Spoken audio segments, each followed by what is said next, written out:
Assalamualaikum warahmatullahi wabarakatuh dan salam sejahtera. Saya Hajah Ainun binti Haji Mamit dari Fakulti Pendidikan Universiti Kebangsaan Malaysia.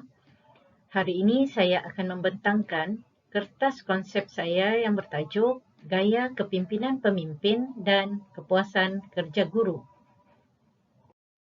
Kementerian Pendidikan Malaysia melalui Pelan Pembangunan Pendidikan Malaysia 2013 hingga 2025 menggariskan 11 anjakan bertujuan untuk mengubah sistem pendidikan negara. Dan antara yang dinyatakan dalam PPPM ini ialah semua sekolah akan ditempatkan dengan pemimpin berkompetensi tinggi yang mengamalkan kepimpinan berkualiti. Pendidikan di Malaysia juga sangat menekankan kepada guru yang berkualiti dan bekerja dalam suasana yang seronok atau dengan kata lain mencapai kepuasan kerja yang tinggi dalam pelaksanaan tugas mereka. Pemimpin sekolah bertanggungjawab untuk memastikan dasar dan matlamat yang digariskan dipatuhi dan dilaksanakan dengan jayanya. Pemimpin ialah orang yang kuat dan sentiasa dirujuk, mempunyai kuasa dan pengaruh mereka lebih bergantung kepada cara mereka mempengaruhi atau memberi dorongan tanpa paksaan. Dan pemimpin dan kepimpinan ini adalah saling berkait dan datang serentak. Di samping itu, pemimpin juga menentukan cara kerja secara berpasukan. Menurut Sabudi 2013, pemimpin perlulah bijak memilih gaya kepimpinan yang terbaik. Menurut Muhammad Sani dan Muhammad Izham 2012 pula, kepimpinan boleh mengubah arah sebuah organisasi. Tugas utama dalam kepimpinan ialah mencipta suasana saling kebergantungan dalam pelbagai aspek. Menurut Azizi et al. 2010 pula, kepimpinan yang berkesan berkait dengan pendekatan kepimpinan yang boleh diterima, kemampuan memimpin, memberi motivasi, memupuk semangat kerja berpasukan, memimpin kecemerlangan kurikulum dan memupuk budaya ilmu yang cemerlang. Kajian terdahulu juga menunjukkan gaya kepimpinan yang tidak baik boleh menjejaskan kepuasan kerja guru dan terdapat beberapa faktor yang mempengaruhi kepuasan kerja guru. Namun, kepimpinan tidak boleh dinafikan sebagai salah satu faktor yang paling utama.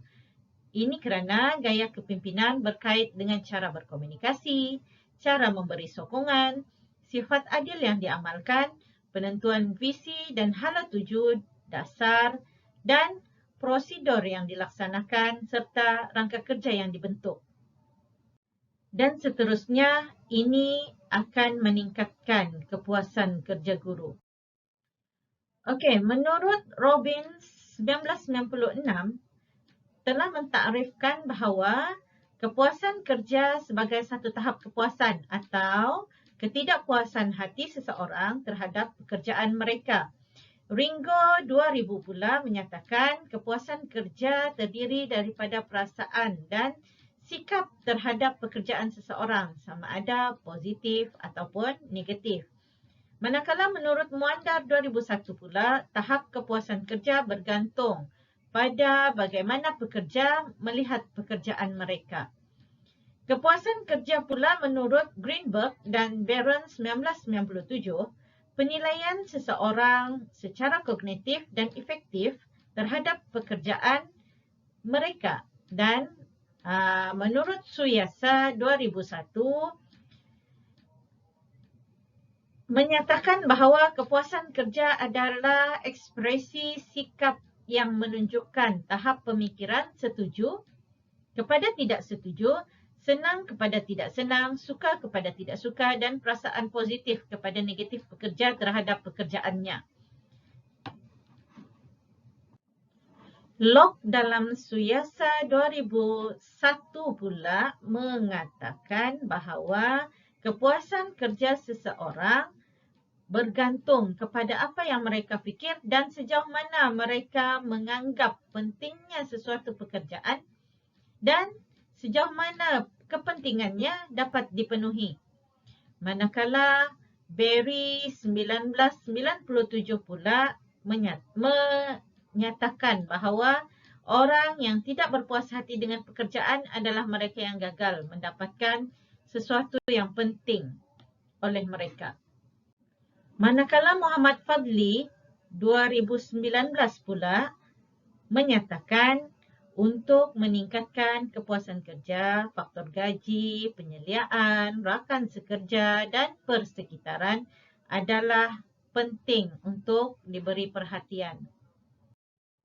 Gaya kepimpinan dan teori yang berkaitan. Dalam kertas konsep ini, saya mengetengahkan mengenai gaya kepimpinan demokratik yang mempunyai 5 dimensi dan teori 2 faktor Herzberg yang menyentuh mengenai faktor motivasi dan faktor higien, iaitu penyelenggaraan.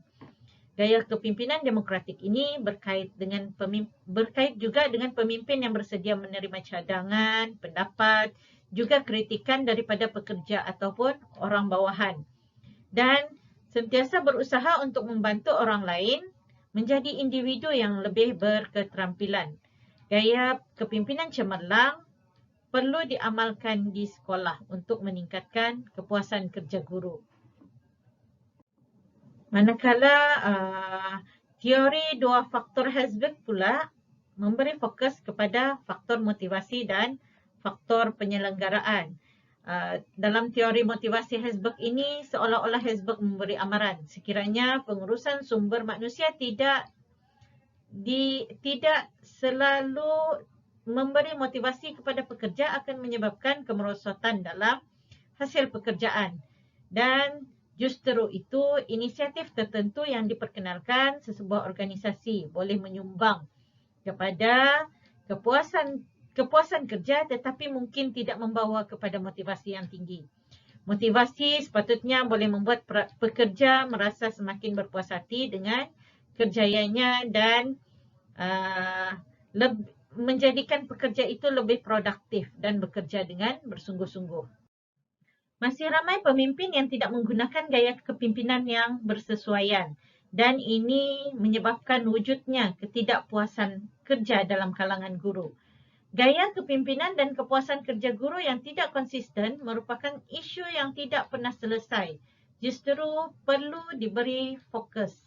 Walaupun banyak kajian telah dilaksanakan, namun hubungan yang tidak konsisten antara gaya kepimpinan pemimpin sebagai pemboleh ubah bebas dan kepuasan kerja guru yang menjadi pemboleh ubah bersandar juga memerlukan pengkajian yang berterusan.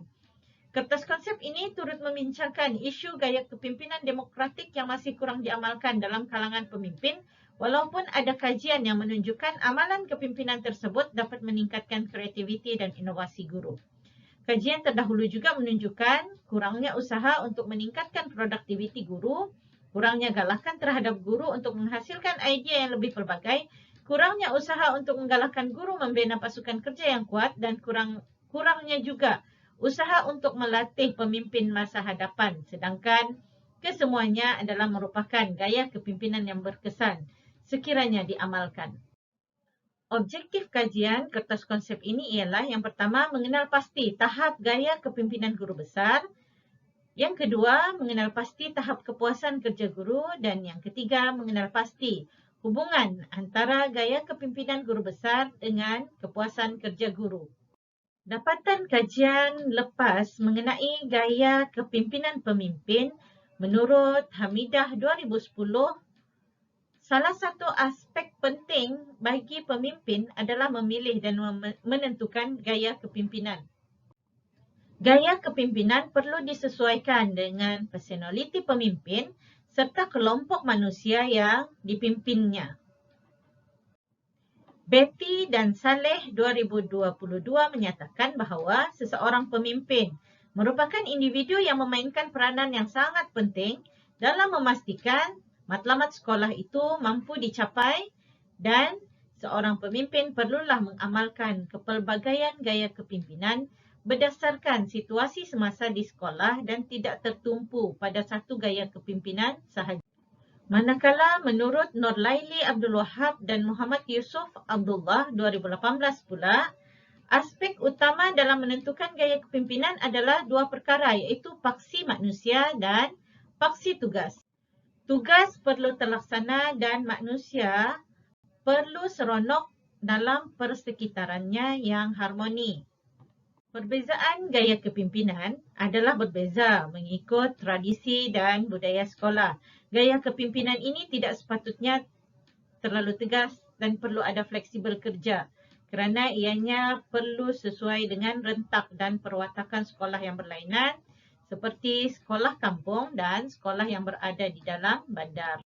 Dapatan kajian lepas mengenai kepuasan kerja guru. Kepuasan kerja guru adalah merupakan satu indeks terpenting untuk menjamin kesejahteraan guru dan pelajar-pelajar yang diajarnya.